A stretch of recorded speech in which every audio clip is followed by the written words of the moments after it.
Here's Leah Rose and myself in conversation with Vagabon. What type of music do you remember playing in your house when you were growing up? We played a lot of Michael Jackson. My parents were obsessed with Michael Jackson. And so was everyone, you know, where we lived, which was in Yaoundé at the time. Like, everyone all over the world was obsessed with Michael Jackson. So we listened to a lot of him. And I would say that that's the most, like, contemporary, like, Western music that we listened to. We did listen to a lot of more, like, traditional West African music.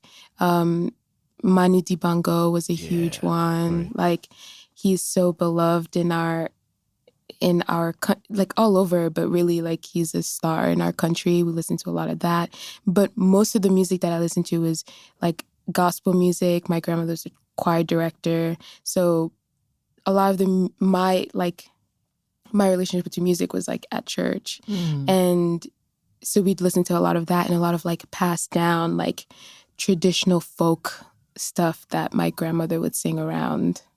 And then what was the first time that you really remember connecting to music? I don't really know how to tell kids' ages. So I don't even know how old I was. But there's this, like, photo of me that exists at my parents' house that's me in the middle of, like, a group of maybe, like, 15 adult women that were all my mom's friends, and they would get together every Sunday. They would wear the same, like, traditional, like, African dresses, and they would just sing and play music, and I would get in this circle. So this photo is me getting in the circle and just, like, taking my go at it. I mean, the photo helped me remember. I don't actually, like, remember, but I was so young that I think that's the first time that I really had a connection with music. Was it a church thing, or what was the group about? It was, like, you know, in French you call it, like, a reunion. But I don't really know. It was almost like the only thing I could equate it to is, like, sorority, but they were all like women with kids, you know? So it was more of like a community thing. And maybe they all went to church. I have no idea. And did all the kids come together too that day? No. It was only the kids parents. At home. Yeah, kids at home. But since my mom was hosting, I was like able to, like, peek into their world. That's and rad. You were singing and dancing in the middle of the circle. Yeah, which is wild. So how do you think about that now, seeing that photo? Are you like, I'm destined to be performing? Yeah. I mean, my mom brought it up to me and was like, you know, because she like, everyone was a skeptic, including myself. Like, what is, like, that's not a thing. Being a musician? Yeah. Like, what does that mean? Even though when I think about it, that's what they were doing. They just weren't calling it that. Like, there was harmonies going on. There were like drums going on, but they never called it playing music. They never called it, like, we are musicians. They were just, like, doing, you know, like, harmonizing is not something that everybody's doing in their household, you know, but no one really saw it as that. So I think my mom kind of connected the dots in the last, like, year. Like, I think this has been something you've been interested in a long time. Is anybody else in your family musical at all? Not that I know of, but they must be. I don't know. Like, was your dad singing and stuff around the house also? No, but my dad has bragged about, like, singing on some jazz albums that coincidentally no one knows the name to. So I don't know. It's some underground stuff you don't know about. Yeah, I don't know if it actually happened or if he was like, I used to dabble. I don't know. But my dad was a dancer when he was younger. But they don't really, like, they rarely talk about that. You know, they rarely bring that up as, like, anything artistic. So to me, I have to kind of dig really hard in my memory to see the threads of music, because it's not a thing that they ever really took on as an identity. Yes. Yeah. Are they musical people now or not so much? No, they like music, but not really. Like, my mom thinks I make country music, so that's kind of like that's where we're at. Like, why country? Because I play guitar. Okay, that's it. That's just, she's like, guitar, country, okay. So, you know, and that's kind of cool for me that they have no idea and they don't. they don't like go to shows on their own or buy albums or anything. How did it become the thing for you then? I mean, I've always been pretty obsessed with it. I used to be like 11, 12 years old. I used to be online, like looking up like studios and calling people. Like, and my mom was like, you need to stop calling strangers. But I would like call studios. I would call whoever's phone number I can find that was like attached to a music thing and be like, I want to play music. How do I submit a demo? Like just being weird. So I've just kind of been like always interested, but no one around me had access or like the knowledge to guide me in any direction or to like even know what to tell me, Did you ever meet like a musical mentor at any point or someone who you knew was a musician and just sort of like just got as much knowledge as you could out of that person? No. I literally did not have anyone that I can talk to about this stuff until I started doing it. Like there was no one around me. I'm a kid, so like everywhere I'm around is everywhere my parents want me to be around. And so I wasn't really around anyone who played music or who listened to music in a way. Just this was like so not a part of my life. What was your exposure to live music when you were a kid? I mean, apart from church, there was nothing. It was church and that was it. I used to love going to church. When we moved to the U.S., like my mom started taking us to a church in Harlem called Abyssinian Church. And that is my favorite place to see a show to this day. Like that choir made me feel like music is the single greatest thing in the world. And I would go to church like religiously, no pun intended, to see that choir and to see them. And that church is so important in my life. Like that's where I like found my scholarship to go to engineering school. That's where like that church was kind of like I was a very much like a viewer of the church. Like I wasn't like a part of it in any way. I just like went and I sat in the back and I just like listened. And so that is my relationship to live music. And until I hadn't seen a live show other than going to church and seeing choirs until I played a live show. So, and then when you moved to the U.S. and you went to that church, how is the service different than the services you were used to? It wasn't that different, actually. It was Abyssinian's a Baptist church. So it's, mostly Black people. And it's like the music is so like alive and it's so rich and it's so... I went to Catholic school for high school. So like I know what Mass is like and I know what like a Baptist church is like and I know what a church in Cameroon is like.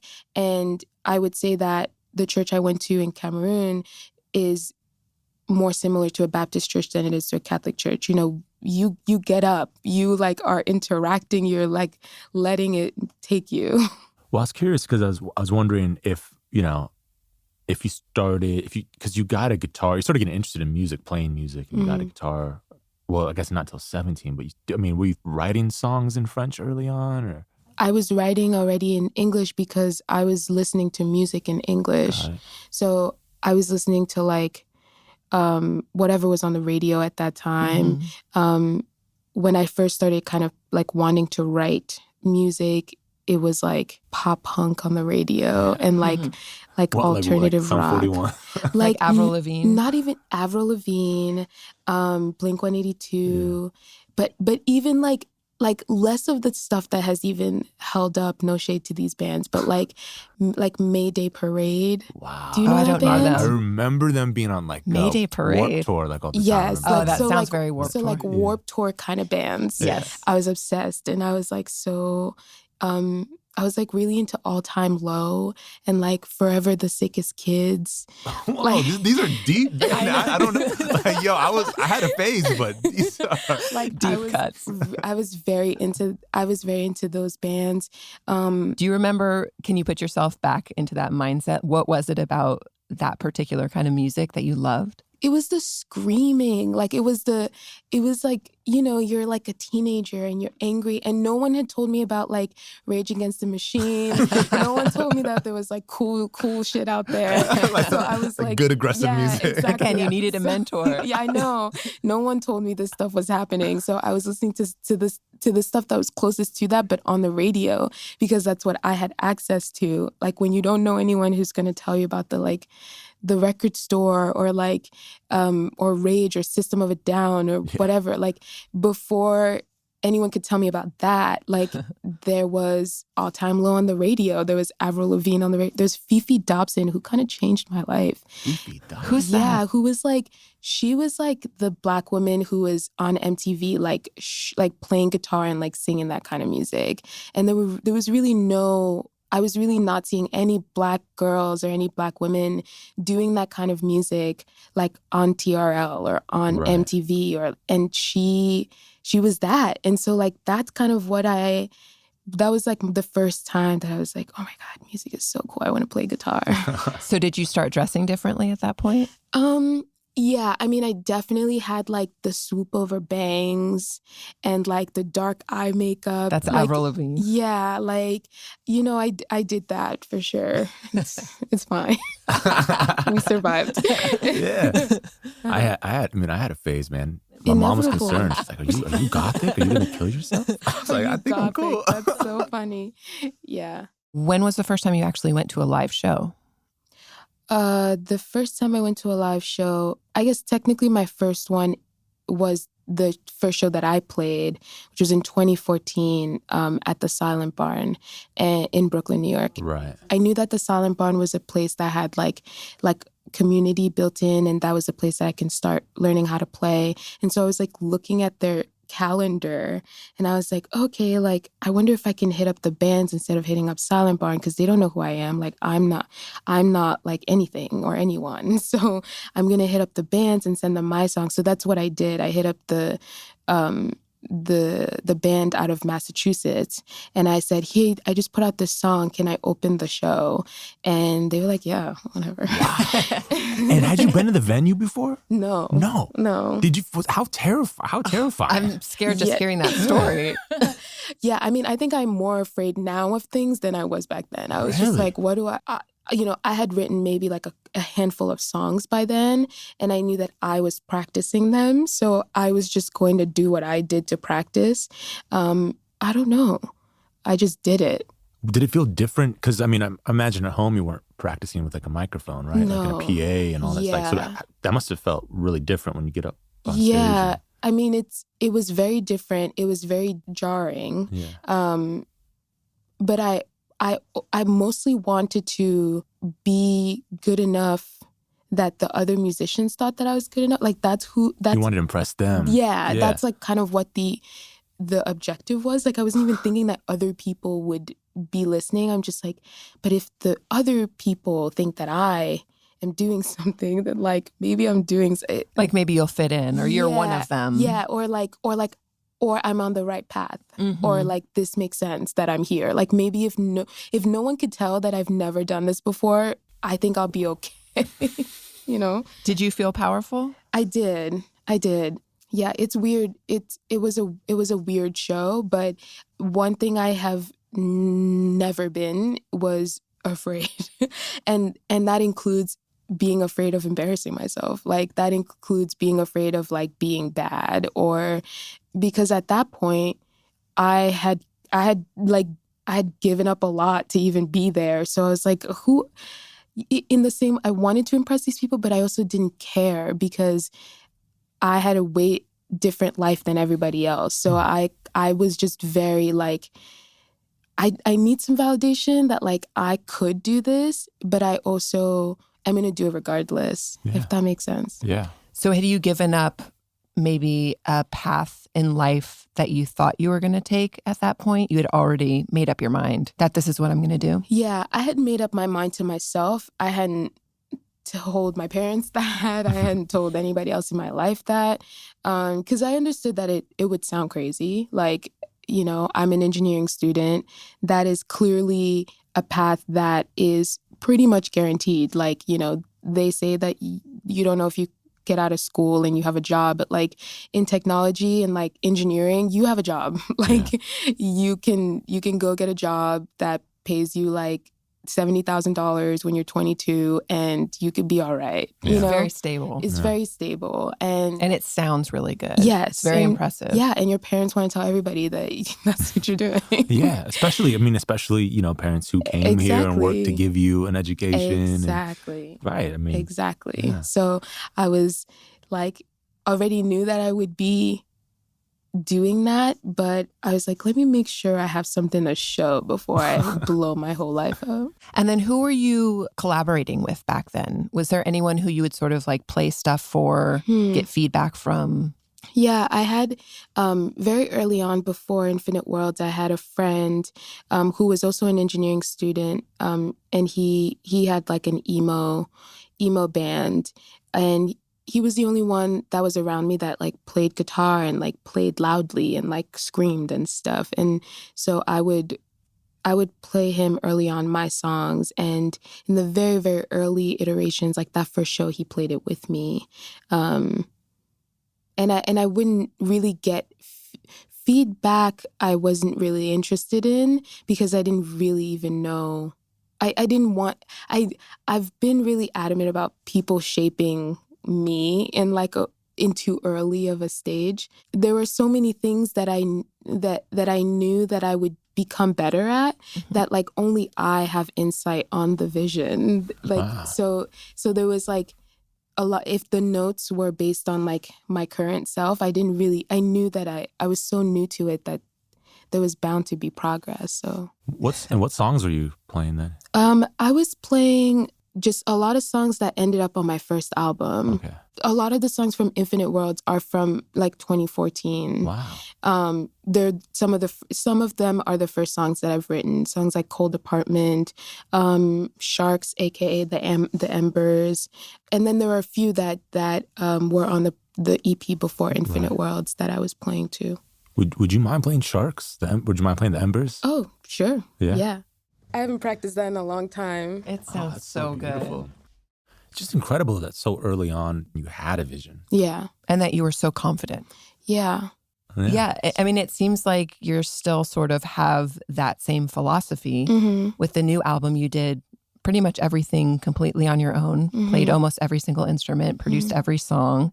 Now it seems like that was very intentional. Yeah. I would say everything that I do is intentional, maybe even sometimes to a fault. Like, I just want to be really good, and I want to be respected, and I have this like urge to earn it. You know what I mean? Like I don't want to just like put my name on something. I want to like have it be like real.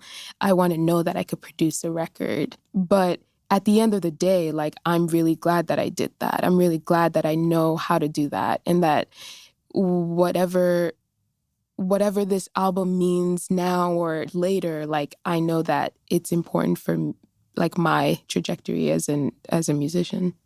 Would you ever consider working with a producer, or do you like being your own producer and kind of the pressure that comes with that also? I mean, I like it, but I don't know if I would do this shit again.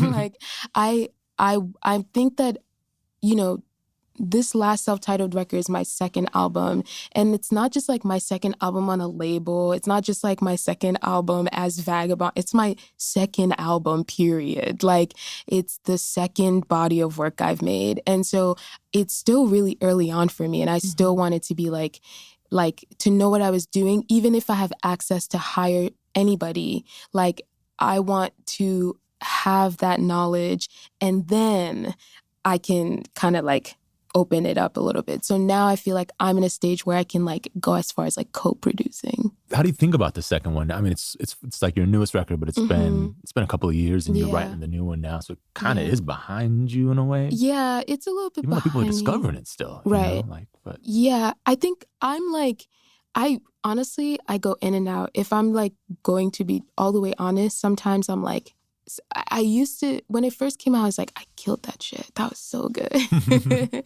And now I'm kind of like, did I? Like, I don't know. it's really good. Thank you. It is really good. I think it's weird. I think I'm still kind of coming to terms with doing something that was that different from what I was doing before. And I'm not sure if I think it's part of a larger story, and it's kind of like ... like it's part of a larger thing, which will be my career. But like on its own, so I'm pretty confused about it, you know. Do you feel like you want to go back to the kind of more the sounds of the first one, or continue sort of? Is there going to be like when the third one comes, it will be like, oh wow, there is this sort of progression happening? Honestly, I feel like the third one is where I need to like pick a lane, essentially, which may not be true, but I'm just going to be real. Like, this is what's going on in my head about like, okay, I made an indie rock record and then I made a record that's not that. And now I don't really know. I'm now trying not to think about what kind of a record I'm making. I just want to write songs, and I just want to like put those songs on an album. So I'm just kind of like, I'm a little confused. Do you think that's more for you so you can classify yourself? No, it's fully because like outside sources are in my head. Are like, people your not like label? Or when people write about your music, it's always sort of it's like I don't really read my press unless it's like the New Yorker. Thank you very much. But like I what a flex. I'm so confused, but the New Yorker has approved. But I think that I get pretty confused once it goes out there and it's like seen in a certain way. And I'm like, what? Wait. I was looking at the comments on YouTube for the Water Me Down video. Oh Lord, are they bad? They're so great. Must be great. Yeah, okay. It's like overwhelmingly positive. Okay, good. You should read them if you're ever feeling down. I'm so scared. I can't. We'll print the select. Yeah, right. some select few out. I didn't see anything negative. I was like, oh, cool. Yes, it was so encouraging. Because it goes down in the YouTube comments. People are vicious. But I will say the times where I feel the most sure of what I've made is when I'm performing, because that is the only time that I'm interacting with people who are, they don't even have to say anything to me, but just energetically, they're letting me know we're in this together. And I don't feel like I just have like press and like numbers in my inbox and like, you know, like, but when I'm sitting at home writing, like that's my thread to what is going on with my record. So it's like, it's very different when I'm on tour, and I'm going to places and seeing people and being like, holy crap, like what? And that's when it feels like, okay, we're all right, you know? What does it feel like when you're performing live to look down and have people just like looking at you with love in their eyes? I don't know. It's pretty embarrassing. I have this thing where if I open my eyes for too long while performing, I will like sing a bad note. Like, like it gets too real. Like it gets so I have to like look when my eyes are open. I have to look right past everybody. So, you know, I don't spend much time at the merch table anymore, but that's really where I got to talk to people, and that's where I got to like hang out with people in a way that was like, you know, we're on the same level. Because I don't know if I'm supposed to be into the whole like I'm more elevated than you think, but it kind of freaks me out a little bit. So my favorite line on the last album from Every Woman is all the women I meet are tired. Where did that come from? It's like loosely referencing a poem by Nayir Wahid, and it's in this book called Nejma that I really enjoyed, and it's just a line that I think like unites a lot of people. It's one that a lot of people can understand. So, do you want to play a little bit of that? Yeah, let's do it. What part of your music are you enjoying the most so far? Is it the songwriting, between the songwriting, the recording, the performing? Right now, I'm enjoying, I think performing is number one. Okay. And then recording has become number two. Songwriting is just kicking my ass lately. But if you asked me like last year, I would have said I enjoy songwriting. But I'm writing now, so I'm that's like where I'm like emotionally like getting a beating all the time. So is it hard because you're running out of things to talk about, or you can't find ways to express things? No, it's hard because more people are watching. So the pressure's on. Yeah. And I'm like, I had this thought, I was like, what if I just like got a job somewhere and I didn't think about music all the time? What are you going to go for? I don't know. But I was like, what if I just like was a coder? Like, and then this just plan B. It's like, but it's almost like self-protect. It's like, I want to go back to the time. And again, this is so, I feel like I'm in therapy right now. This is not a real thing. This is me freaking out. Like, this is me like writing an album and freaking out. Like, that's when we're talking. But I want to like not think about music 24/7 to a point where it's like insane, you know? Need a break. Yeah, like maybe I'll go volunteer somewhere and like do that for like 4 days a week so that something else is occupying my time besides me and my music. Because you don't want music to feel like work. Yeah, I don't want it to feel like it's the only thing that I know how to do and it's the only place that I hold all my eggs, you know? I want to like your worth. Yeah. That seems a little dangerous. And so I think I'm just gonna volunteer somewhere. Like play with kittens. Yeah, play like right now there are so many things that I could do with my time instead of sitting there and being like, ooh. Like, I know the feeling. You know? Yeah. I think we all feel that way. Yeah. It doesn't matter what you're doing. Right, exactly. So don't stop making music. Don't. That will exist no matter what you're doing. No, I don't plan to. What do you feel naturally drawn to like writing about? Mostly it's sad. And I think that's because of how I've like started writing songs. And like, you know, a lot of people write from that space, but like I haven't been able to write a song about being happy or like so happy I had to write a song. Like it's usually like so mad or so sad that I have to write a song. And that's just kind of like what my first songs were about, was like all like grappling all this stuff that was confusing. So I think that's like currently and up until now has been where I draw the most like emotion from. I think songs about hardship, suffering, heartbreak might be more interesting than happy songs. Hot take. Yeah. No, I mean, I'm biased, but I like both. You know, I'm always drawn to like super sad songs. Yeah, I mean, me too. Yeah, I have been in the past. Like those are the songs that I like, and it's weird because I also listen to a lot of pop music that is not like devastating, you know.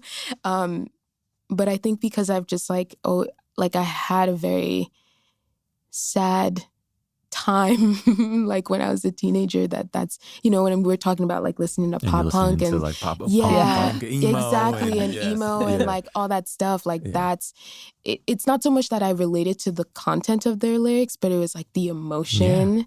So like even if it's a happy song, like how it emotes has to kind of be like forceful and in angry. Your face. Yeah, like, you know. So is there anybody that you consider to be just a musical genius? Who you're just completely in awe of? Well, it changes all the time, obviously. But right now, I'm pretty obsessed with Roy Orbison. Yeah. Like, fuck. What is it about him? I mean, just the drama.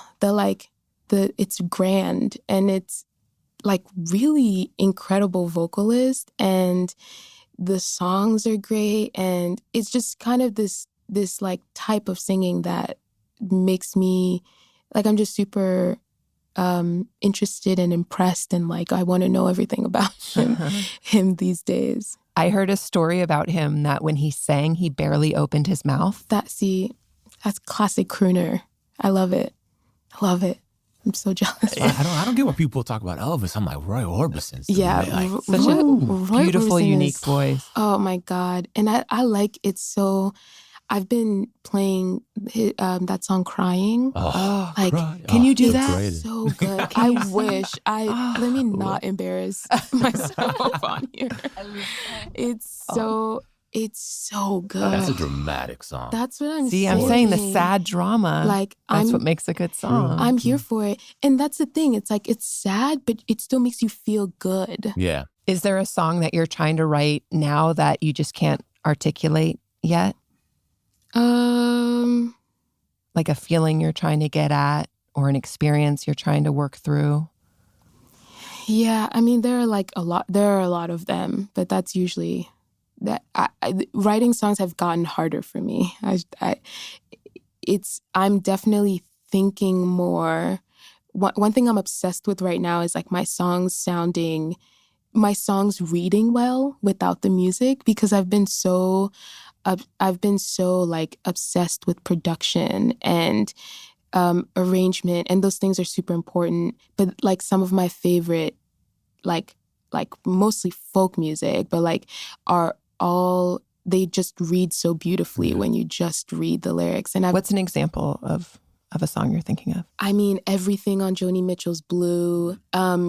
Like Joanna Newsom's lyric. Have you ever read that, like, without music? They're kind of dense, right? It's dense as fuck. Yeah. It is, and it's masterful, actually, when you read it and you see all the way. I mean, I don't know if she was like an English person, but it kind of just reads like a book, and it's impressive. And English being my second language, I just have never really like felt precious about saying something in the most poetic way. Like, and I'm trying to just like see what that world is about. See, and Julie Byrne. Do y'all know Julie Byrne? She's amazing. She had a record called Not Even Happiness. And there's a song she had that she has on there called I Live Now as a Singer. And it's just like, it's just poetry, but it also is an incredible song. So that's been kind of what I've been going through with my songwriting. I was wondering if before I know you were going to do like a Joanna Newsom song. Yeah, I think you switched it up, right? I think I switched it up. Yeah. I've been kind of obsessing over this song called Reason to Believe by Karen Dalton.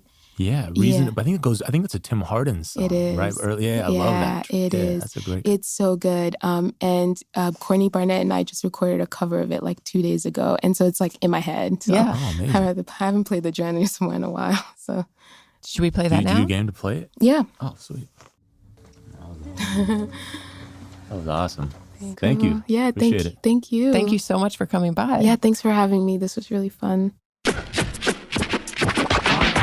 Thanks to Vagabon for sitting down with me and Leah and playing some music for us. She was all set to head out on a headlining tour across the country, but that's been postponed for the time being. In the meantime, you can hear all of our favorite Vagabon songs by heading to brokenrecordpodcast.com. Broken Record is produced with help from Jason Gambrell, Mie Lobel, Leah Rose, Matt Laboza, and Martin Gonzalez for Pushkin Industries. Our theme music's by Kenny Beats. I'm Justin Richmond. Thanks for listening.